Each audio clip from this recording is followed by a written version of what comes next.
जागो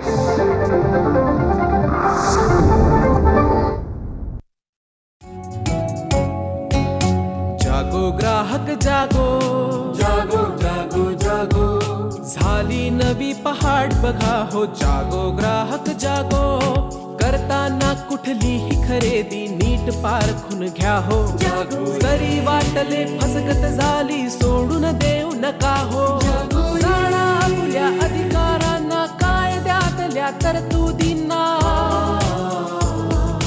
बेईमानांना धडा शिकवूया. जागो ग्राहक जागो, जागो ग्राहक जागो.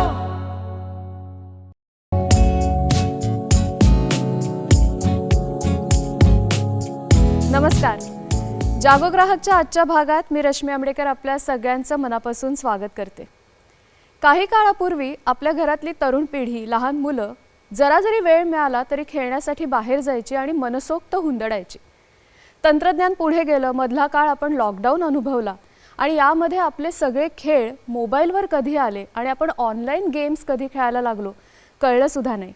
आणि आता तर परिस्थिती अशी आहे की ऑनलाईन गेमिंगचा हा विळखा युवा पिढीभोवती पडतोय की काय असं वाटू लागलंय. मग ह्या सगळ्यामध्ये आपण काय करू शकतो याच विषयावर आजच्या कार्यक्रमात आपण बोलणार आहोत. आणि त्यासाठी ज्या तज्ज्ञांना आपण आमंत्रित केलंय त्यांना बोलवूया. आजचे आपले पहिले तज्ज्ञ आहेत डॉक्टर हरीश शेट्टी. नमस्कार सर. सर मनोविकार तज्ज्ञ म्हणून आज आपल्या कार्यक्रमात आले आहेत. आजच्या आपल्या दुसऱ्या तज्ज्ञ आहेत शर्मिला रानडे मॅडम. त्या समन्वयक आहेत तक्रार मार्गदर्शन केंद्र, मुंबई ग्राहक पंचायतीच्या. आणि आजचे आपले तिसरे तज्ज्ञ आहेत निलय भोळे. युवा पिढीचा तो एक गेम खेळणारा प्रतिनिधी म्हणून आपल्या बरोबर आहे. नमस्कार. तिघांचंही कार्यक्रमात स्वागत करते. आणि जागतिक स्तरावर आता खरं तर समस्या होऊ पाहणाऱ्या विषयावर आज आपण तासाभरात चर्चा करायचा प्रयत्न करणार आहोत, कारण खूप मोठा विषय आहे आणि त्याचे परिणाम दुष्परिणामसुद्धा खूप मोठे आहेत. तरी त्यातल्या त्यात आपण काय करू शकतो हा प्रयत्न आज करतोय. मुळात ऑनलाईन गेमिंग जेव्हा आपण युवा पिढीशी जोडतो आहोत तेव्हा नेमकं काय ह्याच्याबद्दल मला जाणून घ्यायला आवडेल. सरांपासून सुरुवात करते मग मॅडम सांगते. काय सांग. अगोदर मुलं हातापायाने खेळत होते, आता प्लेग्राऊंड्स नाहीत. 3 स्कूल अटेंड करतात, शाळा, ट्युशन आणि मायची स्कूल. असं असताना त्यांना काहीतरी एक्साइटमेंट पाहिजे, म्हणजे आकर्षित काहीतरी पाहिजे. आणि तो आकर्षण फोनवर किंवा लॅपटॉपवर गेम्समुळे मिळते. म्हणून ऑनलाईन गेमिंग जास्त अट्रॅक्टिव्ह आहेत शिक्षकापेक्षा आणि हातापायाने आपण खेळतो त्यापेक्षा. त्याला मी ऑनलाईन गेमिंग म्हणतो. व्यसनाधीन करण्यासाठी हा गेम डिझाईन्ड आहे. हा समाजसेवासाठी कोणी गेम्स इन्व्हेंट केलेला नाही. मॅडम तुम्ही काय सांगाल. त्या जोडीने प्रकार सुद्धा सांगा की ऑनलाईन गेमिंगचे प्रकार काय. नक्की. ऑनलाईन गेमिंग जेव्हा आपण म्हणतो तर कायद्यामध्ये त्याची जी व्याख्या दिलेली आहे की जेव्हा इंटरनेटचा वापर करून किंवा असे काही गॅजेट्स आहेत ज्याचा वापर करून आपण एखादा गेम खेळतो तर त्याला ऑनलाईन गेम असं आपण म्हणू शकतो.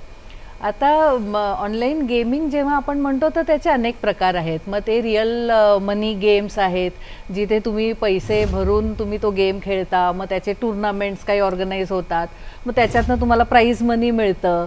हा एक प्रकारचा रिअल मनी गेम आहे. त्याच्यानंतर फॅन्टसी गेम्स असतात. फॅन्टसी गेम्समध्ये जे ॲक्च्युअलमध्ये आपण फील्डवर गेम्स खेळतो त्याच्या अनुषंगाने ते प्रोडक्ट बनवलेलं असतं ऑनलाईन गेम खेळण्यासाठी. Okay, so it is relatable to the actual gaming. त्याच्यानंतर ई स्पोर्ट्स नावाची पण एक गेमिंगचा प्रकार आहे. त्याच्यात सुद्धा अनेक टाईपचे टुर्नामेंट्स कंडक्ट केले जातात आणि तो गेमसुद्धा तुम्ही ऑनलाईनच्या माध्यमातून खेळता. आणि आता कसं ई स्पोर्ट्सला मान्यता पण मिळाली आहे, त्याला एक मिनिस्ट्री असाईन झालेली आहे. ऑनलाईन त्याच्या टुर्नामेंट्स, कॉम्पिटिशन्स असं सगळं आता चालू आहे. तर हे असे त्याचे अनेक प्रकार आहेत. पुढची चर्चा आपण नक्कीच करणार आहोत. निलयला विचारायचंय की तू मुळात आता सगळ्या तरुणांचं प्रतिनिधित्व करणारा निलय आज आपल्या बरोबर आहे, जो गेम्स खेळायचा का खेळतो? अजूनही खेळतो, खेळतो. लिमिट झालंय माझा खूप. पण मग तू सुरुवात कशी केलीस तुझी? सुरुवात आमची तर खरी लॉकडाऊन मध्येच मेजरली माझी झाली. लॉकडाऊन मध्ये आम्हाला कळलं की आता चला काय करायचं, आम्हाला काय कळे ना की आता माझी परीक्षा पण संपलेली 12वीची. तर आम्ही सगळ्या मित्रांनी ठरवलं की असा एक गेम आहे मोबाईलवर, तो आपण सगळे डाउनलोड करा मोबाईलवर आणि आपण दिवसभर खेळूया. तर असं मी मग 7-8 तास वगैरे खेळायचो आधी. रिअली? हो हो. आणि मग तिथून तुझी सुरुवात झाली. तिकडून आपण सुरुवात डिटेल्स झाली. अजून जाणून घेणार आहोत की सुरुवात झाल्यानंतर आपण त्याच्यात कसे अडकतो हे सुद्धा, हा ट्रॅव्हल खूप इंटरेस्टिंग असू शकतो, तर त्याच्याकडे आपण येऊया. पण सर, तुम्ही सुरुवात अशी केलीत की या गेम्सचं व्यसन लागावं अशाच पद्धतीने हे डिझाईन केलेले असतात.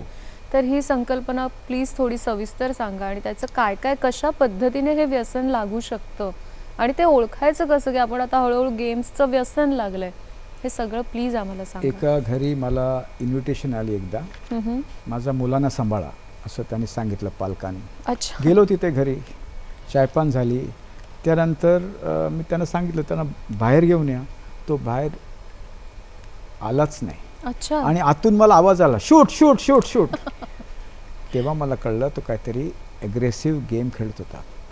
बाबांनी सांगितलं की 5 महिन्याच्या अगोदर तो 1 तास आत बसायचा रूममध्ये. ह्यांना वाटलं की अभ्यास करत असेल, फोनवर बोलत असेल. आणि हळूहळू तो 1 तास, नंतर 2-3 आणि नंतर जेवायच्या वेळी पण तो बाहेर नाही यायचा. कोणी नातेवाईक जर आले तरी बाहेर नाही व्हायचं. आणि नंतर जेव्हा ते गेलं आणि सांगितलं आज नाही चालणार सगळं, बाहेर या, तेव्हा तो सांगितलं की हा प्रायव्हसी माझं आहे, तुम्ही काय करू शकत नाही. माझं म्हणणं असं होतं की प्रायव्हसी मुलांचं नसते, फ्लॅटच्या ॲग्रीमेंटमध्ये आईबाबांचं नाव असतं. ही अमेरिका नाही, हा इंडिया आहे. आणि असं करत असताना मी सगळ्या पालकांना सांगतो मुलांच्या रूमला कडी ठेवू नका.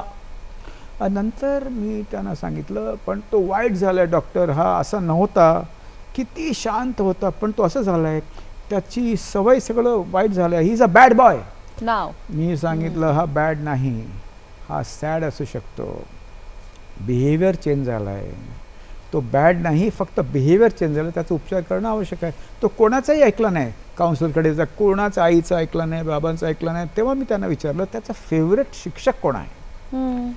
तेव्हा त्याने सांगितलं एक 8वीचा शिक्षकांना आत्ता पण फोन करतो. त्या 8वीचा शिक्षकांना सांगून त्यांना एकदा माझ्याकडे घेऊन आले. ते मी त्यांना काहीही सांगितलं नाही की बंद कर, ॲडिक्शन आहे, हे आहेत की काही सांगितलं नाही. मी फक्त ऐकून घेतलं आणि त्याने धूम सगळं मला एक्सप्लेन केलं. मी त्याला सांगितलं की तुझं लॅपटॉप उघड आणि मला दाखव. उसके सोच के दायरे में जब जाओगे तो बदलाव आएगा. बरोबर. नंतर असंच बोलत 1-2 तास गेलं. नंतर तो अजून आला, आई बाबा सांगितलं तुम्ही काय सांगितलं नाही. मी काही सांगणार नाही, माझं पहिला हेतू म्हणजे त्याचं बरोबर मैत्री स्थापन करायचं. आणि त्यानंतर मी त्यांना सांगितलं अरे एक काम कर रे, 1 तास कमी कर. आणि अगोदर काय करत होता, अगोदर कट्ट्यावर बसून आम्ही मित्र बोलत होते, 1 तास जाऊन बोल. असं करत करत करत करत तो चांगला झाला. आणि ते विचारले काय आजार आहे का. मी सांगितलं हो, gaming disorder international classification of डिझीजेसमध्ये आजार ठरवला आहे, वेअर गेम संपूर्ण आयुष्य डिस्टर्ब करते आणि त्याचं नाद लागते. म्हणून सगळं पालकांना सांगायचं आहे तुमची मुलं किंवा मुली वाईट नाही, हा प्रॉब्लेम आहे आणि त्याचा उपचार आहे. बरोबर आहे, हा बाह्य प्रॉब्लेम आहे, हा काय इनबिल्ट प्रॉब्लेम नाही आहे, त्याच्यामुळे आपण त्याच्यावर उपचार करू शकतो. त्यामुळे सरसकट माणसाला वाईट ठरवण्याचं काही कारण नाही ह्याच्यामध्ये. पण हे सगळं मग येऊन जोडलं जातं की ह्या संदर्भात मग काही कायदे आहेत का किंवा असावेत का किंवा कशा पद्धतीने हे सगळं, कारण हे ऐकल्यानंतर बरेच पालक घाबरू शकतात, पण आपण त्याच्यावर सोल्युशन पण सांगणार आहोत नक्कीच. कायदे आहेत का काय. आतापर्यंत कायदा असा स्पेसिफिकली ऑनलाईन गेमिंगसाठी मागच्या वर्षीपर्यंत नव्हता. जे कायदे होते ते गॅम्बलिंगच्या अनुषंगाने होतं, कारण गॅम्बलिंग हे आपल्याकडे अलाउडच नाही आहे. आणि आधीचे गॅम्बलिंगच्या अनुषंगानेच काही कायदे आहेत भारतामध्ये. आणि हा विषय जो आहे तो स्टेट सब्जेक्ट आहे आपल्या कॉन्स्टिट्यूशनमध्ये. त्यामुळे प्रत्येक राज्यांनी ह्याच्या अनुषंगाने कायदा करणं गरजेचं आहे. बऱ्याच राज्यांमध्ये गेमिंगच्या अनुषंगाने जे ऑनलाईन नाही, इन जनरल कायदे आहेत. काही ठिकाणी त्यांना लायसन्स घ्यावं लागतं, जसं की सिक्कीम आहे, नागालँड आहे, या राज्यांमध्ये लायसन्स घेऊन ते खेळ खेळू शकतात. पण बाकीचे जे राज्य आहेत तिथे पूर्णपणे बँड आहे. मागच्या वर्षी आपला जो इन्फॉर्मेशन टेक्नॉलॉजी कायदा आहे त्या कायद्याच्या अनुषंगाने इंटरमिडियरीजसाठी गाईडलाईन्स इश्यू झालेल्या आहेत. तर त्याच्यामध्ये मागच्या वर्षी ऑनलाईन गेमिंगचा समावेश करण्यात आलेला आहे. आणि ऑनलाईन गेमिंग जे प्रोव्हाइड करतात, मग प्लॅटफॉर्म्स असू दे किंवा ॲप डेव्हलपर्स असू दे, तर ह्या सगळ्यांना इंटरमिडियरीचा दर्जा दिलेला आहे आणि त्याच्यामध्ये त्यांना कव्हर केलेला आहे. मग त्या कायद्याच्या अनुषंगाने मग नियम घालून दिलेले आहेत की कशा पद्धतीने इंटरमिडियरीजची जबाबदारी काय असेल, त्यांनी कशा पद्धतीने काम करायचं आहे, किंवा मग त्याच्यात SRO ही संकल्पना त्यांनी ठेवलेली आहे. तर SROची भूमिका काय असेल, कुठले खेळ आपल्याला अलाउड आहेत खेळणं, कुठले खेळ अलाउड नाही आहे. तर ह्या सगळ्या गोष्टींच्यासाठी मागच्या वर्षीच इंटरमिडियरी रूल्स आलेले आहेत. ऑनलाईन गेमिंगचा त्याच्यात समावेश केला आहे. रूल्स आधीपासून आहेत पण त्याच्यात हे समावेश केलेला आहे ऑनलाईन गेमिंग. इतकी व्याप्ती आता त्याची वाढायला लागली आहे. तमिळनाडू राज्यांनी रिसेंटली एक ऑनलाईन गेमिंगच्या साठी स्पेसिफिक कायदा केलेला आहे. 2022 मध्ये 2022 मध्ये. जसं मी म्हटलं की स्टेट सब्जेक्ट असल्यामुळे त्याच्यात त्यांनी गेमिंगचं बॅन केलेलं आहे. गेमिंगचं 2 प्रकार आपण त्याच्यात म्हणू शकतो की एक गेम ऑफ चान्स आणि गेम ऑफ स्किल. तर गेम ऑफ चान्स म्हणजे तिथे थोडंसं तुमच्या हातात काही नसतं, तुमचं कौशल्य काही नसतं, ते जसे पत्ते आले तसे तुम्हाला ते खेळावे लागतात. पण गेम ऑफ स्किल मध्ये जरासं तुमचं कौशल्य तिथे पणाला लागतं. तर बऱ्याचशा राज्यांमध्ये गेम ऑफ स्किल जे आहेत ते अलाउ केलेले आहेत, किंवा असे जे चान्स आणि स्किल पण प्रिडॉमिनंटली जिथे तुमचं स्किल आहे ते तसे गेम्स पुष्कळशा राज्यांमध्ये अलाउ केलेले आहेत. आणि तमिळनाडूमध्ये त्यांनी स्पेसिफिकली चान्सवाले गेम सगळे बॅन केलेले आहेत.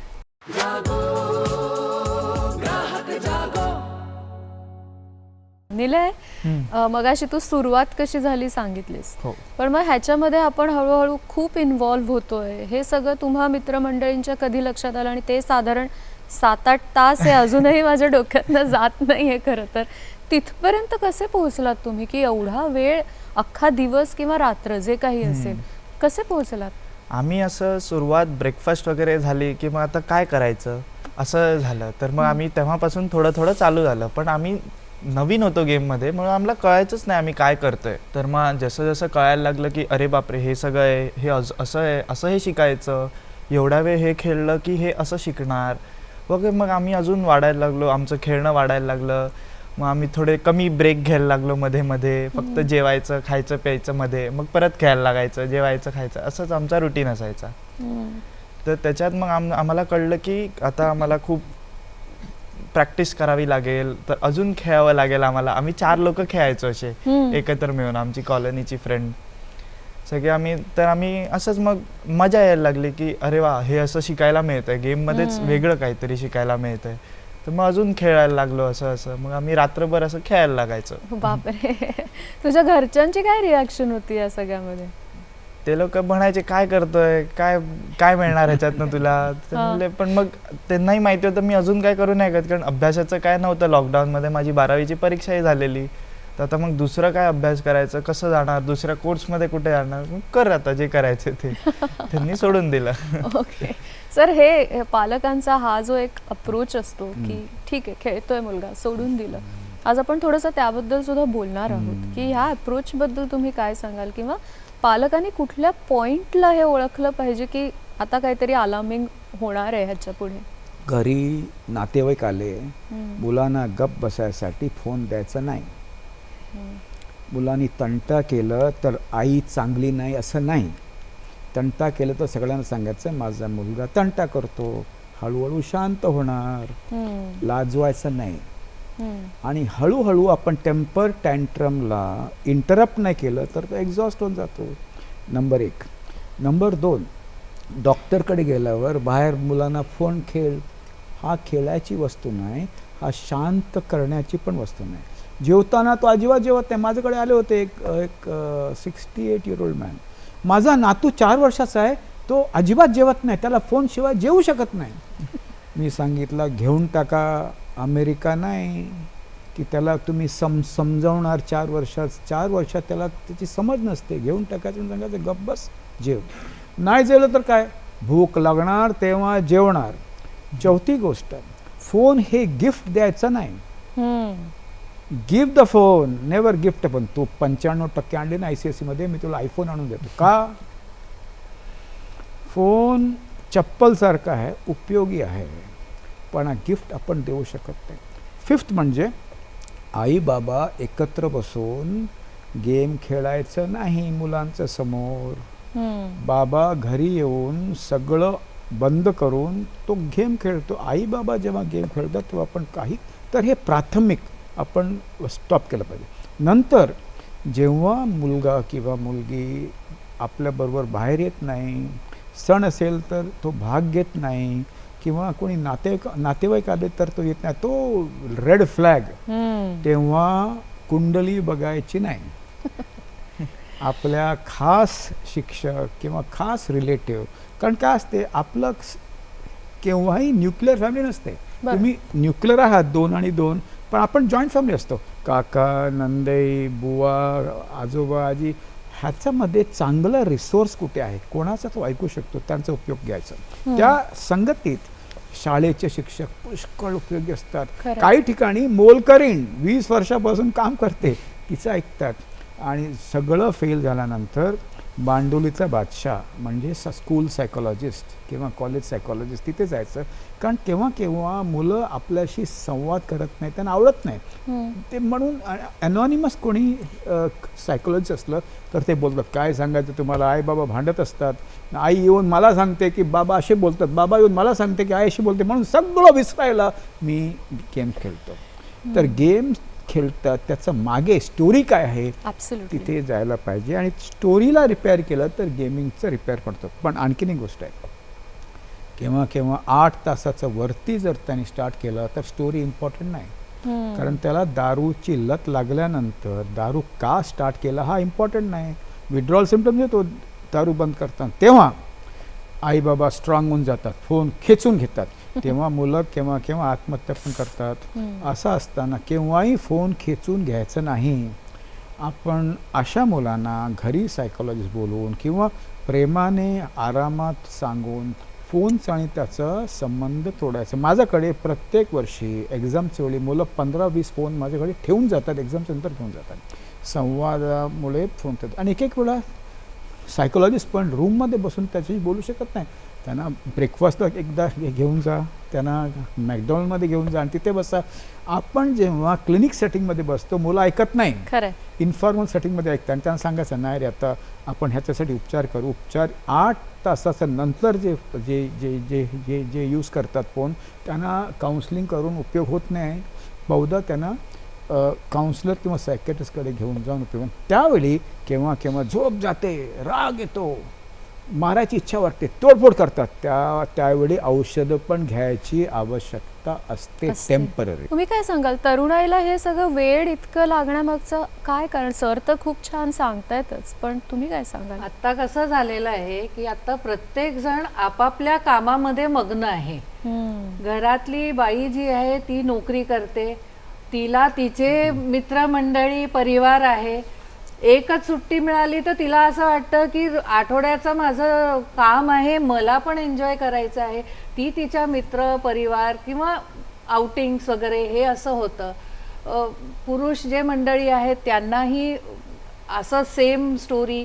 तर घरामध्ये सगळ्यांना जास्तीत जास्त वेळ देणं हे सध्याच्या घडीला पॉसिबल होताना दिसत नाही आहे. एकमेकांशी संपर्क, आता घरात तुम्ही बघा ना, एका घरामध्ये किमान 4 ते 5 4 माणसांसाठी 4 ते 5 फोन असतील, 3-4 लॅपटॉप असतील, डेस्कटॉप, मग टॅब, आणि घरातल्या घरात सुद्धा जेवायला ये हे मेसेज करून सांगितलं जातं. जेवण तयार झालं किंवा आज काय करायचंय, आज जेवायला काय आहे, मग तसं ते मुलं ठरवणार घरी जेवायचं की बाहेरून मागवायचं, येतो की नाही.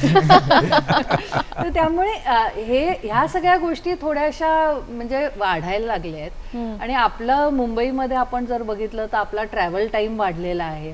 ट्रॅव्हल टाइमच्या वेळेस पण लोक सर्रास तो वेळ काही चांगल्या कारणासाठी आपण वापरू शकतो का, मुलांशी संपर्क साधायला वापरू शकतो का तो वेळ, तर ते होत नाही ना. मग आपण काय ते ऑफिसमधले काय कटकटी असतात ते कोणाला तरी ऑफिसमधल्या कलिगला किंवा फ्रेंड्सला जे काही ते ट्रान्सफर ऑफ इन्फॉर्मेशन होते, तर त्यामुळे त्याचा सदुपयोग करणं, जास्तीत जास्त परस्परांची नुसतं एका घरात राहतात म्हणून एकत्र असं नको, कनेक्टेड राहायला पाहिजे. बऱ्याचशा घरांमध्ये नियम पण करतात, जेवताना कोणीही मोबाईल वापरायचा नाही, पण नेमका काय, काहीतरी बाबांचाच फोन येतो, मग मुलं म्हणतात अरे बाबांना अलाउ केलं तर आईला काय, म्हणजे आम्हाला का नाही, आम्हाला पण खेळायचंय. तर हे संपर्क आणि थोडं प्रत्येकानेच विचार करण्याची गोष्ट आहे. एकमेकांबरोबर जास्तीत जास्त वेळ घालवणं, जेवढा काही मिळतो तुम्हाला, आणि तो क्वालिटी टाइम तुम्ही द्या. डिस्कनेक्शन हा मोठा आजार, खरंच खरंच रिकनेक्शन त्याचा उपाय उत्तर आहे उपाय. त्याच्यावर. 2 गोष्टी आहेत तिथे. मला आज पण आठवतो, हा माणूस माझा मित्रच होता, 10 वर्ष लहान होता माझ्याकडे. तो त्यांनी हाताचा फ्रॅक्चर घेऊन आला. मी सांगितलं माझ्याकडे का आला, ऑर्थोपेडिक सर्जनकडे जायला पाहिजे. तो रडला माझ्या समोर. मी सांगितलं माझ्या मुलांनी मला मारलं, आणि तो 14 तास 15 तास तो गेम्स खेळत होता. त्याची मागची स्टोरी वेगळंच होती. त्याला अध्ययन अक्षमता म्हणजे लर्निंग डिसेबिलिटी होती. त्याचं लिहिणं खराब होतं, त्याचं मॅथ्स खराब होतं, आणि शिक्षकांनी त्यांना एवढं झाडलं, आणि आई बाबा पण सांगितलं तू लेझी आहे, तू आपला इज्जत काढून टाकतो, आणि शिक्षकांनी सांगितलं तो LC देतो, TC जा इथून. आणि त्यांनी सगळं विसरण्यासाठी गेममध्ये बसला आणि तो ॲडिक्ट झाला. जेव्हा ते आले तेव्हा मी त्यांना सांगितलं तुम्ही काय केलं. आम्ही सगळं वायफाय बंद केलं आणि फोन आणि लॅपटॉप जप्त केला. तो मारलं त्यांना. असं असताना त्याच्याशी शिक्षकांनी संवाद केलं, त्याचं फेवरेट शिक्षकाने, मी बसलो आणि त्याचं पुस्तक आणायला सांगितलं. पुस्तकात त्याची संपूर्ण पुस्तक एम्प्टी, मार्क्स पण 6वी नंतर कमी कमी होत जाईल. त्यानंतर तो डिप्रेस झाला होता. तो म्हणत होता की मला आत्महत्या करायचं आहे. असं करत असताना मी फोनचा उपयोग केला. कसं सांगा, बाबांना सांगितलं कम्युनिकेशन तुझं बंद झालं ना, व्हॉट्सॲप करताना मला दुःख झाला की तू माझ्यावर हात उचलला, अजूनपर्यंत तू केव्हाही हात उचलला नाही. मला तुझ्याशी प्रेम आहे आत्ता पण मला दुःख झालं. 4 तासानंतर त्याने रिप्लाय केली, मला काय झालं हे माहीत नाही, माझं डोकं सटकलं, मला पण दुःख वाटते, माझा उपचार करा. त्यानंतर त्याला ॲडमिट केली. त्याला विड्रॉल सिम्पटम्स 10-15 दिवसापर्यंत चाललं. शिक्षकांना समजून सांगितलं की लर्निंग डिसेबिलिटी हा PWD ॲक्टमध्ये वन ऑफ द डिसेबिलिटीज आहे, आणि तुम्ही त्यांना टेस्टिंग करून त्यांना प्रोव्हिजन्स दिलं पाहिजे. वीक माइंड नाही, इंटेलिजंट नाही असं नाही. आज तो UK मध्ये काम करतो. क्या बात आहे. बघा ना किती कनेक्शन आहे. आपण फक्त गेमिंग एक व्हर्टिकल इलनेस तसं पाहिलं तर होणार नाही. त्याची अवतीभवती किती कनेक्शन्स हा पाहायची अत्यंत आवश्यक. दुसरं म्हणजे एकच मिनिट घेतो, गेम करताना रात्री ते खेळतात, हो की नाही, आणि झोपत नाही. न झोपणं, झोप न येण्यापेक्षा जास्त डेंजरस आहे. संपूर्ण शरीराचा ऑर्केस्ट्रा बिघडतो. मुलं खातात, मोठं होऊन जातात, एक्झाममध्ये फेल होतात, सगळ्या ते त्यांना शिव्या देतात. त्यानंतर त्यांची मानसिक संतुलन बिघडते, एन्झायटी डिप्रेशन पण होऊ शकते. त्यानंतर त्याचा उपचार नाही केला तर त्रास होतो. सूर्यास्त झाल्यानंतर 3 तासाचा अगोदर झोप आली पाहिजे, पाहिजे. नाहीतर आपलं पिनियल ग्लँड काम नाही करत, हा मेलेटोनिन सिक्रीट होत नाही आणि संपूर्ण शरीराचं ऑर्केस्ट्रा बिघडते. पॅनक्रास म्हणते मी तुला इन्सुलिन देणार नाही, स्टमक म्हणते मी तुला ॲसिड पुष्कळ देणार, आणि थायरॉइड म्हणते मी तुम्हाला थायरॉइड हॉर्मोन देणार. तर आत्तापासूनच आपण सवय चांगलं लावलं तर ते सगळं उपचार चांगलं होणार. आणि डिप्रेशनमुळे पण मुलं संपूर्ण विचार स्टॉप करायला गेमिंग करतात. आई बाबाशी पटत नाही, शाळेतले पटत नाही तर ते पण गेम सुरू करतात. एकलकोंडी मुलं, गप्प असणारी मुलं, त्यांना गेमिंगमध्ये चांगलं वाटते, मित्र भेटतात. आणि गेमिंग नंतर असे इंटरनॅशनल मित्र भेटतात किंवा असे मित्र भेटतात ते चांगलं नसतात आणि त्यामुळे रेप पण होऊ शकतो, फिजिकल एक्सप्लॉयटेशन होऊ शकतो आणि फायनान्शियल एक्सप्लॉयटेशन जे तुम्ही सांगितलं काल ते पण होऊ शकतं.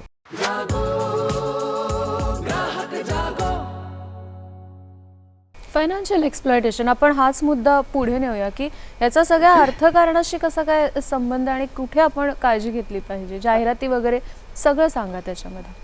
सगळ्यात पहिले तर जाहिरातींवर बोलूया. जरूर. आपल्याकडे नुसते आपले इंडियन गेम्स नाही आहेत, तर बरेचसे मुलं फॉरेनचे जे गेम्स असतात ते सुद्धा डाउनलोड करून खेळतात.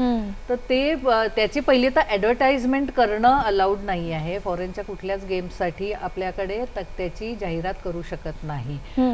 त्यामुळे अशा जाहिराती कोणी करत असेल तर ते चुकीचं आहे आणि ते थांबलं पाहिजे. आता जाहिरातींचा विषय दुसरा एक भाग असतो की जेव्हा आपण एखादा गेम डाउनलोड करतो तर त्या गेमच्या अनुषंगाने बऱ्याचशा जाहिराती तुम्हाला गेम ॲप मध्ये येत राहतात. आणि जर तुम्ही चुकून तिथे क्लिक केलं तर तुम्हाला माहिती नाही त्याचं काय होऊ शकेल, त्याचं म्हणजे त्याची लिंक ते कुठे जाऊन लँड होईल आणि तुम्हाला कशा पद्धतीने त्याचा सामना नंतर करावा लागेल. बरेचदा गेम्स, जसं मी म्हटलं की काही गेम्समध्ये तुम्हाला रेजिस्ट्रेशन फी द्यावी लागते की गेम तुम्ही डाउनलोड केला, डाउनलोड करताना काही ते फी असेल ते तुम्ही द्यावी. त्याच्यानंतर हे इन ॲप परचेसेस असतात. बऱ्याचशा गोष्टी कशा असतात की एकदा तुम्हाला ती चटक लागली ना की मला हे पाहिजे, मला ते पाहिजे, मला ते पाहिजे, मला सगळंच पाहिजे, तर त्यामुळे मग त्या अशा जाहिराती तुम्हाला दाखवल्या जातात की तुम्हाला अजून पॉइंट्स हवे असतील तर तुम्ही ह्या गोष्टी, तुम्ही इतके पॉइंट्स देऊन तुम्ही या गोष्टी खरेदी करू शकतात. तर ते खरेदी करताना तुम्हाला इन ॲप पण तुम्हाला खरेदी करता येतात, म्हणजे त्या ज्या व्हर्च्युअल असतात, म्हणजे काय ते सिक्के असू दे किंवा बिल्ले असू दे किंवा पोस्टर्स किंवा जेम्स, असे अनेक गोष्टी डिझाईन केलेल्या असतात गेममध्ये. तर त्या परचेस करण्यासाठी तुम्हाला पैसा द्यावा लागतो. काही ह्याच्यामध्ये तुम्हाला बाहेरनं प्रॉडक्ट ते घ्यायला लावतात, तर ते तुम्ही मार्केटमध्ये जाऊन तुम्ही प्रॉडक्ट खरेदी करता.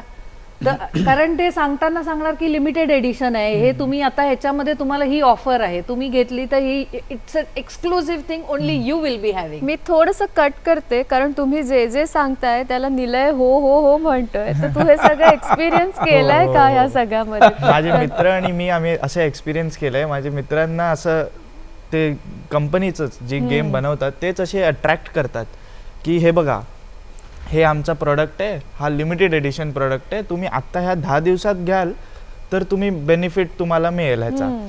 तर मग लोक आकर्षित होतात की अरे हो, मी घ्यायला पाहिजे, हे कितीचं आहे, हे 2000चं आहे, पण मी घेतो कारण हे मला नंतर कामात येईल. अच्छा. तर मग त्यांना असं वाटतं की हे कामात येईल. पण मग आता माझे खूप सारे मित्र, आता आम्ही जेव्हा खेळायचो त्याला झाले 3-4 वर्ष झाली, नाही रे 3-4 वर्ष आधी मी असे 10-10 हजार टाकले, आता ते खूप लोकांनी टाकले 10,000, 20,000, लाखो रुपये पण टाकलेत. तर मग ते 3-4 वर्षानंतर अरे 1 लाख मी इथे टाकले असते तर माझं बरं झालं असतं, मी 1 लाख इन्व्हेस्ट करायला पाहिजे होते, मी इथे का टाकले, असं मग ते होतं की नाही टाकायला पाहिजे होते. सो तुझ्यापैकी बरेचसे मित्र त्या पॉइंट पर्यंत गेलेले आहेत की अशा पद्धतीने त्यांचे पैसे ह्या गोष्टीमध्ये खर्च झाले. Yes madam. तर हे अशा पद्धतीने तुमचे पैसे जाऊ शकतात, फायनान्शियल बर्डन येतं. बरेचदा काय होतं की मुलांकडे पैसे नसतात, गेम तर खेळायचा आहे पण पैसे नाहीत, तर काही गेम्सच्या ॲपलाच मायक्रो लेंडिंगचे ॲप जोडलेले असतात. तर तुम्हाला ते easy money, just click of a button तुम्हाला इझी मनी अवेलेबल होतं. आणि मुलांना काय वाटतं की चला बाबा आज आपण काय ते 1000 रुपये अगदी छोट्या अमाऊंटसाठी पण ते तुम्हाला, कारण मायक्रो लेंडिंग छोट्या अमाऊंटसाठी ते घेतात. आणि मग जर त्यांना वाटतं की नाही पुढचा गेम खेळलो की आपण टुर्नामेंट जिंकू, जिंकलो. आपल्याला पैसे येतील, आणि ते जर आले तर ठीक आहेत, नाही आले तर काय. दुष्टचक्र आहे म्हणजे हे, दुष्टचक्र. खऱ्या तो अर्थाने. येतच नाही. ते येतच नाही. मला अजून खरंय. एक ऍड करायचं आहे की जरूर. ह्याच्यात जेव्हा ॲडिक्शन होतं ना, तर लोक जे आता म्हणजे गेम खेळणारी मेजॉरिटी आपली ऑडियन्स यंगस्टर हो. युवा पिढी आहे, तर त्यांना काय त्यांच्याकडे ते कमवत नाही कोणी. हम्म. तर कसं होतं की मला तर पाहिजे हा लिमिटेड एडिशन, आई बाबा पैसे नाही देत आहे, तर फार हे माझे मित्र तर नाही करायचे, पण मी ऐकलंय खूप लोक हे करतात की आई बाबांचे क्रेडिट कार्ड घेऊन हो टाकणं, ओहो. Common आई आहे. बाबांचे कॅश काढणं, कॉमन So, आहे चोरी common. करणं हे चोरी पण करणं त्याच्या आणि मग बरोबरीने आहे. पेमेंट चोरी नाही. करणं. मग? आईचं शेअर लवकर घेणं. त्यांच्या मनात असं नाही वाटतं की ते चोरी करतात. माझी आईची पैसे आहे, मी ते मी थोडं लवकर घेतो माझ्यासाठी आणि आहे. मग मी कमवून तुला देतो असं म्हणणं त्यांचं. मी टुर्नामेंट जिंकला की मी तुला देईन असं म्हणणं. हे खूप जवळून दिल्याने अनुभवलंय. आणखीन एक आहे त्याच्यात, हारल्यानंतर पुन्हा खेळतात so that they cover all the money, Right. पण तो हो, हो. येतच नाही पैसा. खरंय, नंतर खरंय. खोटं बोलतात, पळून जातात आणि मित्रांना जाऊन बोलतात, खोटं बोलून इतरांशी पण घेतात पैसे. दुसऱ्या मित्रांची पण घेतात की आणि, मैं तेको वापस दे दूंगा असे. बापरे. हां. बरेचदा असं होतं की जेव्हा काही फॉरेनचे गेम्स वगैरे तुम्ही खेळता तर ते पण कुठे जातात. मला तुम्ही सांगा, इंडियन गेम्स आहेत का? सगळं जास्त नाही. फॉरेनच आहे. हो. पण जे मनी बेस्ड गेम्स आहेत त्याचं सांगते की त्याच्यामध्ये त्याला तर मग मनी लॉन्ड्रिंगचा पण एक त्याला पैलू angle जोडला येतो जातो. हो. की कारण तुम्हाला माहिती नाही, कारण आता मला वाटतं बऱ्याचशा राज्यांनी रेड अशा घडवून आणलेल्या आहेत राज्यांमध्ये की हा नेमका पैसा आला कुठे आणि गेला कुठे. कुठे. हम्म. आणि दुसरं एक फायनान्शियल ऍस्पेक्ट म्हणजे की जेव्हा तुम्ही एखाद्या टुर्नामेंटमध्ये काहीतरी प्राइज मनी जिंकता हम्म. तर त्याच्यासाठी तुम्हाला ते नक्कीच एक अकाउंट ओपन करावा लागतो. आणि जसं आपण बँकेसाठी KYC करतो तिथे असं KYC वगैरे सगळं करून तो अकाउंट ओपन करावा लागतो. खेळताना तुम्ही खेळता, छान डिपॉझिट करताना कोणी विचारत नाही, पण जेव्हा ते पैसे तुम्हाला परत घ्यायचे असतील, आता तुम्हाला वाटतं की अरे वा माझ्याकडे चला एवढा 20,000 पैसा आहे, रुपये हां. छान पैसे जमा झालेले आहेत, चला मी ते काढून घेतोय आणि आय विल इन्व्हेस्ट, जर कोणी असा विचार केला असा तर. विचार केला तर. पण ते त्या अकाउंट मधनं काढताना त्यांना अनेक अडचणींना सामोरं जावं लागतं. तर त्यामुळे हे फायनान्शियल ऍस्पेक्ट्स ह्याच्यामध्ये लक्षात ठेवले पाहिजे. आणि दुसरं म्हणजे सगळ्यात महत्त्वाचं, जो आपल्याला असं प्राइज मनी मिळतो त्या प्राइज मनीवर आपल्याला इन्कम टॅक्स देणं गरजेचं आहे. त्याच्यानंतर जो GST. प्राइज मिळतो त्याच्यामध्ये जीएसटी GST. देणं गरजेचं आहे. त्यामुळे ह्या गोष्टी जेव्हा मुलं हे गेम खेळतात त्यांना ह्याचा इम्पॅक्ट माहिती नसतो. पण नंतर मग त्यांना वाटतं अरे काय आपण जिंकलो किती आणि आपल्या हातात आले किती.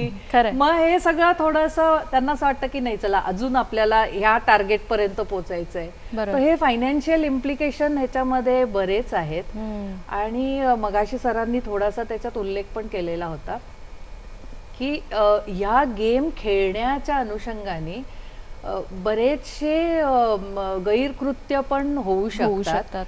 It can lead to some crimes also. Hmm. कसं ते सांगते. आता जेव्हा निलेने सांगितलं 4 मित्र खेळत होते, आता ते त्याचे ओळखीचे होते, पण बरेचदा आपण अशा लोकांबरोबर कनेक्ट होतो, एक भारतात असेल, दुसरा अजून जर्मनी, कुठे? तिसरा हा. अमेरिकेत, चौथा अजून चौथ्या देशात. तर जेव्हा तुम्ही इन चॅटिंग वगैरे असेल, आणि हे मुलांपर्यंतच नाही मुली सुद्धा खेळतात ह्या गेम्स, असे ऑनलाईन गेम्स. इन चॅटिंग जेव्हा असतं तर तेव्हा तुम्हाला कोणीतरी रफ लँग्वेज वापरू शकतं, तुम्हाला अब्यूज करू शकतं, सेक्शुअल हरॅसमेंट होऊ शकते त्याच्यातनं सायबर क्राईम्स घडू शकतात. आणि जेव्हा तुम्ही ऑनलाईन जाता म्हणजे तुम्ही सगळं Open to- तुमचं ओपन ठेवलेलं आहे, तुमचा डेटा गेलेला आहे, प्रायव्हसी इश्यूज होऊ शकतात तुमचा. म्हणजे हे सगळं तुम्ही गेम खेळताना कोणीतरी तुमचा मोबाईल हॅक केला, तुमचा व्हिडिओ रेकॉर्ड केला जाऊ शकतो. तर त्यामुळे ह्याच्यातल्या अनेक गोष्टी ज्या आहेत ह्याच्यातनं घडू शकतात. तर सगळ्यांनी खूप काळजीपूर्वक म्हणजे खेळा, लिमिटमध्ये खेळा. तुम्हाला काय तुमचा दिवसभराचा ताण तणाव कमी करण्यासाठी तुम्ही थोडा वेळ खेळलात तर ते नक्की तुम्हाला फायदाकारक आहे, तुम्हाला त्याच्यातनं फायदा होईल, पण तुम्ही त्याला व्यसन होऊ देऊ नका. आज आपण सगळ्याच बद्दल हे बोलत असताना सर यामध्ये हा एक असा पॉइंट येऊ शकतो का, मी नीलला सुद्धा विचारणार आहे सेम, की जेव्हा आपण आत्ता या खऱ्या जगात जे आपल्या आजूबाजूला घडतंय त्याच्याशी जेव्हा कम्फर्टेबल नसतो तेव्हा हे आभासी जग आपल्याला भुरळ पाडायला लागतं, कारण तिथे आपण खूप कम्फर्टेबल असू शकतो, विचारणारं कोणी नाही, आपण राजे, असं होऊ शकतं. निमॅन्समध्ये रिसर्च केल्यानंतर डिस्ट्रॅक्शन म्हणजे ह्या विषयावरून प्रॉब्लेम्सपासून दूर जाणं हे सगळ्यात मोठं कारण आहे. एक्झाम्पल देतो मी. जरूर. एक 9वीची मुलगी बाबा घरी अजिबात बोलत नाही, आईचं करतो सेवा बाहेर गावी. आई थोडी एल्डरली आहे कारण लेट झाली म्हणून मुलगी बोर झाली आणि इंटरनॅशनल ग्रुप्समधून त्यांनी फ्रेंड्स वगैरे केला आणि फ्रेंड्सच्या बरोबर खेळल्यानंतर ती गेम्स पण खेळायला सुरू केलं, प्रेम पण झालं आणि प्रेम झाल्यानंतर ती ह्या ग्रुपमध्ये एवढं ॲडिक्टेड झाली की दॅट वॉज हर जग. म्हणजे आपण सेफ स्पेस म्हणतो आणि जिथे आम्ही इमोशनली न्यूड होऊन जातो, दॅट वॉज हर जग. सगळ्यात मोठा चूक म्हणजे काय, जेव्हा मुलगी एकलकोंडा एकटी बसली तेव्हा आईबाबांनी विचारलं पाहिजे की तुझं फ्रेंड्स नाही का स्कूलमध्ये, त्याने बोलव घरी, तुझं स्कूलमध्ये पुष्कळ ॲक्टिव्हिटीज होती ते भाग घे. करत असताना ती 9वी फेल झाली. 9वी फेल झाल्यानंतर त्यांनी मला सांगितलं उद्या रिझल्ट आहे, मी आत्महत्या करणार. मी इमिजिएटली प्रिन्सिपलने अलर्ट केलं. एक दिवस अगोदर त्यांना सांगितलं घ्यायला तिथे जायला. एकदा गेल्यानंतर प्रिन्सिपलने सांगितलं तुला मी फेल करणार नाही काही मार्क्स असो, कारण तुझं पास्ट रेकॉर्ड चांगलं आहे, आम्ही तुझा उपचार करू. असं केल्यानंतर ती शांत झाली. नंतर हळूहळू स्कूलमध्ये बडी सिस्टम असते, म्हणजे तुम्ही काही जे आहेत मुलं सांगतात तुम्ही हिच्यावर लक्ष ठेवा आणि ते सगळे जे बडी 5-6 होते त्यांनी सगळे एकदा हप्त्यातून एकदा तिला जेवायला बोलवले. असं करत करत ओल्ड कनेक्शन्स गॉट एस्टॅब्लिश्ड. तर असं करत करत आता ती हळूहळू त्या ग्रुप्समधून ब्रेक होते. तिचं जे बॉयफ्रेंड होतं तिथे तो पण ब्रेकअप केला असं मी ऐकलं काल परवा. त्याचा अर्थ काय, त्याच्याने मी हे शिकलो. 20 वर्षाच्या अगोदर मी म्हणायचो आईबाबांना ट्रस्ट युअर चाइल्ड कम्प्लिटली. आता म्हणत नाही trust your child completely but keep your eyes open. आणि जर थोडं पण असं वाटत असेल, काही आईबाबा म्हणतात माझा मुलगा अविचारी आहे, आवेगी आहे, इम्पल्सिव्ह आहे, तो विचार करत नाही, आमचं ऐकत पण नाही, तेव्हा चेक करा हा इम्पल्सिव्हिटी म्हणजे काय. बिहेवियर फक्त तू वाईट आहे, तुझा बाबा पण असंच आहे असं सांगत चालणार नाही. टेस्ट करा. टेस्ट केल्यानंतर त्याला attention deficit hyper activity disorder होता, एकाग्रता कमी होती, हातपाय त्याचा चालत होता. त्याचा उपचार केल्यानंतर गेमिंग बंद झाली. तर वेगवेगळं क्रिटिकल जे आहेत बिहेवियर्स त्याला सॉल्व करणं आवश्यक आहे. आणि नंबर 3 ही म्हणते क्वालिटी टाईम नाही. टाईम नसताना थोडं जे टाईम आहे तिथे तू कसा आहे हा विचारलं पाहिजे. तुझा मार्क्स केव्हा येणार हे विचारायचं नाही, तुझं एक्झाम केव्हा हे विचारायचं नाही. आणखीन एक वर्किंग विमेनना मी समजून सांगतो कसं फोनवर मुलाशी बोलायचं. फ्रीजमध्ये जेवण आहे घेतलं का, टीव्ही का चालू आहे, आज शाळेत काय शिकवलं, हा शाळेत का प्रश्न शिकवलं, असतो. असं नाही अरे माझा बॉस माझं डोचकं खातो, तुझं टीचरनी काय केलं. असं जेव्हा आपण बोलतो तेव्हा त्यांना वाटते आई बाजूलाच उभी आहे. संवाद करण्याची स्टाईल बदललं पाहिजे. श्रद्धाचं केंद्र आई बाबा नाही, श्रद्धाचं केंद्र आई बाबा नाही. Respect is more important than reverence. Sir छोटासा प्रश्न आपण हल्ली विचारणं सोडून दिलंय का की आजचा तुझा दिवस कसा गेला. हा आपण बाकी सगळं पण त्याच्यात विचारतो. आणखीन काय गोष्टी, आई बाबा जेव्हा आपल्या दिवसाबद्दल बोलतात ना तेव्हा हे बोलणार, मुलं बोलणार. बरोबर. आई बाबा नाही मी 15 लाख कमवले, मला प्रमोशन मिळालं, हे सगळं ग्लोरी शेअर केलं तर बोलणार नाही. आई बाबांनी सांगितलं पाहिजे अहो का आजचं जेवण मी घेऊन गेलो पण त्या त्या बटाट्यात मीठ पण नव्हतं, नमक ट्राय पण टू बी नव्हतं. नॅचरल, म्हणजे जे रोज घडतं Spontaneous and natural.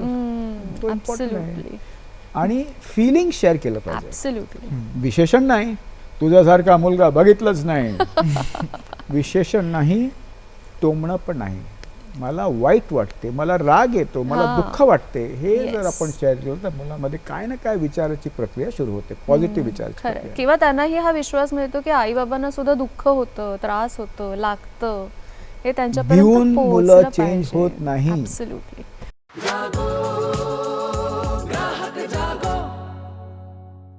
निलय, आपण ही सगळी चर्चा आता ऐकत असताना निलयकडे सगळी उदाहरणं आहेत, तो सगळं हे अनुभवत आहे, प्रत्यक्ष काही गोष्टी तू अनुभवल्या असतील. यातून बाहेर कसं पडायचं याबद्दल सर वेगवेगळ्या उदाहरणातून सांगतायत. तू कसा ह्याच्यातून बाहेर पडलास? कारण आता तू म्हणतोस की फार कमी खेळतोस तू, झाले, हो. तर कसं? कारण हे खूप महत्वाचं आहे हा ट्रॅव्हल सुद्धा. मला आधी हे पॉइंट ठेवायचं आहे की कसं होतं की गेम खेळताना ना एक आपली वेगळीच दुनिया होऊन जाते. आपल्याला तीच प्रायोरिटी होते की मला आधी हे करायचं, मग मी रिअल वर्ल्डमध्ये हे करीन, म्हणजे ही माझी प्रायोरिटी होऊन जाते. तर मग हे जेव्हा होतं ना त्याच्यातनं बाहेर निघणं खूप टफ होतं. पण आता आमच्या याच्यात जसेच माझे रिझल्ट वगैरे आले तर तेव्हा आम्हाला कळलं की नाही, आता माझं मी ठरवलेलं की मला काही गेमिंगमध्ये करिअर वगैरे नाही करायचं आहे. हे माझी आवड होती, मला काही करायला नव्हतं म्हणून आम्ही खेळायचो. तर माझं ठरलेलं मला काय याच्यात करिअर वगैरे करायचं नाही आहे, तर मला तर अभ्यास करावा लागणार. तर मग मी माझे क्लासेस वगैरे चालू केले. मग सगळ्या मित्रांनी बोललं की आपण जिमला जाऊया, या जसं आधी आपण खेळायचो तसं खेळायचं का, खूप वेळ झाला खेळलो नाही आम्ही.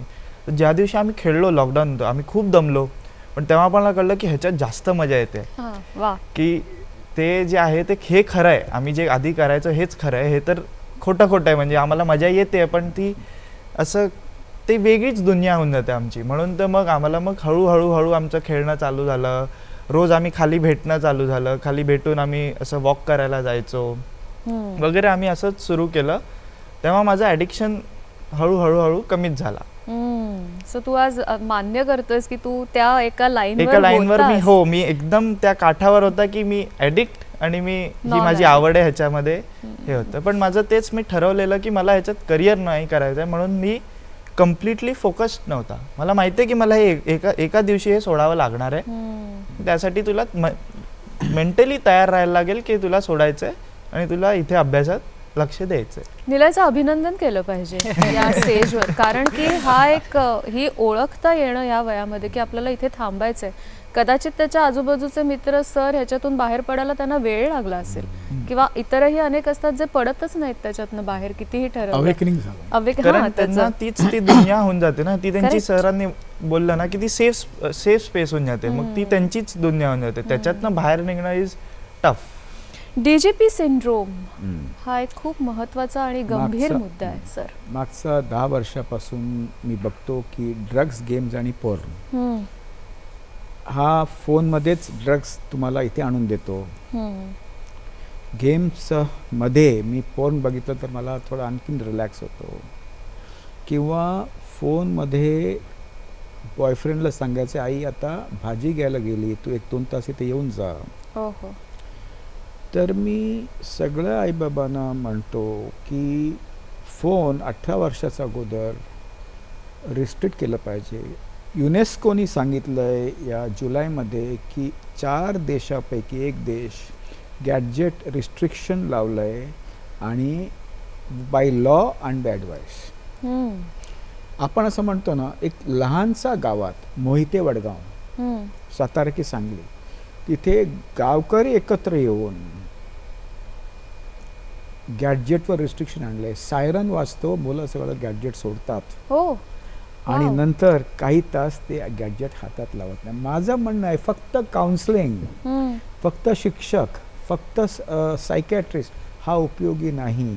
हा प्रॉब्लेम एवढा मोठा आहे की आपल्याला मोहीम चालवायला लागेल, कॅम्पेन नाही, मुवमेंट. आणि एक कॅम्पेन आम्ही 20 वर्षाच्या अगोदर TV ॲडिक्शनवर लावलं, आणि कॅम्पेनमध्ये मुलांना स्टेकहोल्डर्सना सांगितलं की तुम्ही कॅम्पेन ठरवा, ते चांगलं कॅम्पेन ठरवतात, ते ॲम्बॅसडर्स होतात आणि माइंडफुल गेमिंग आणि माइंडलेस गेमिंगमध्ये काय अंतर आहे हे करतात. मोहिते वडगावचा जे काय अनुभव आहे पुष्कळ चांगला अनुभव आहे. असं आपल्याला स्कूल्समध्ये, कॉलेजेसमध्ये, हाऊसिंग कॉम्प्लेक्समध्ये गेमिंग पासून गेम्स खेळणं ग्राउंडमध्ये Yes. हा परिवर्तन आणण्यासाठी आपल्याला फक्त काउन्सिलिंग नाही, मुवमेंट केलं पाहिजे जिथे सगळे भागीदारी असू शकतात.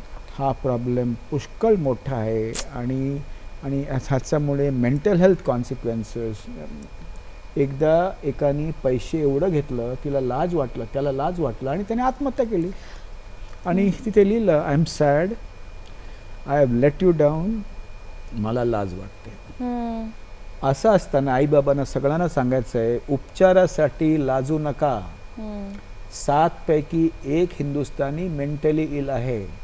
तुमच्या घरी असेल तर तुमच्या भावाचा मदत घ्या. एकाने मला सांगितलं भावाची मदत नाही घेणार, भावाची बायको टाइम्स ऑफ इंडिया आहे म्हणे. मी सांगितलं असू दे, सगळ्या घरी काही ना काही बॅड स्टोरीज आहेत. तुम्ही मदत नाही घेतलं तर तुमच्या मुलाचा काही होणार नाही. बरोबर आहे.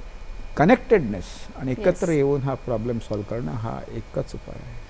मुंबई ग्राहक पंचायतीतर्फे जागृतीचे खूप वेगवेगळे कार्यक्रम होतात. तर असं युवा पिढीला टार्गेट ठेवून किंवा लहान मुलांना डोळ्यासमोर ठेवून असे काही उपक्रम आहेत आपल्याकडे? आपण शाळांमध्ये कंझ्युमर क्लब चालवतो, तर ग्राहक पंचायतीचे जे कार्यकर्ते आहेत ते शाळांमध्ये, म्हणजे आपल्याकडे ज्या शाळा रजिस्टर्ड आहेत तिथे दर महिन्याला 1 तास ग्राहकाभिमुख विषय घेऊन त्याच्यावर हे मार्गदर्शन तिथे केलं जातं. तर त्याच्यात एक इंटरनेटचा वापर हाही एक, किंवा ई कॉमर्स, त्याच्यात फायदे तोटे हाही एक विषय कव्हर केला जातो. त्यामुळे त्याच्या अनुषंगाने आता हा ऑनलाईन गेमिंगवर पण भाष्य करणं खूप गरजेचं आहे. तर त्यामुळे नक्कीच ते पण महत्वाचं आहे.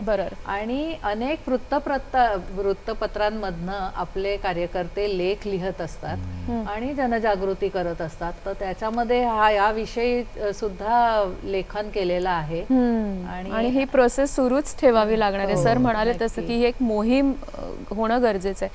शेवटची काही मिनिट आहेत, तिघांनाही मी एकच प्रश्न विचारणार आहे आणि आपण समारोप करणार आहोत की हे आपण जेव्हा ऑनलाईन गेमिंग म्हणतोय तर ह्याचा एक प्रभाव आहे तो कमी करण्यासाठी अगदी एकेका वाक्यात सांगा, आपण आपापल्या परीने काय करू शकतो? आईबाबांना 2च गोष्टी सांगतो.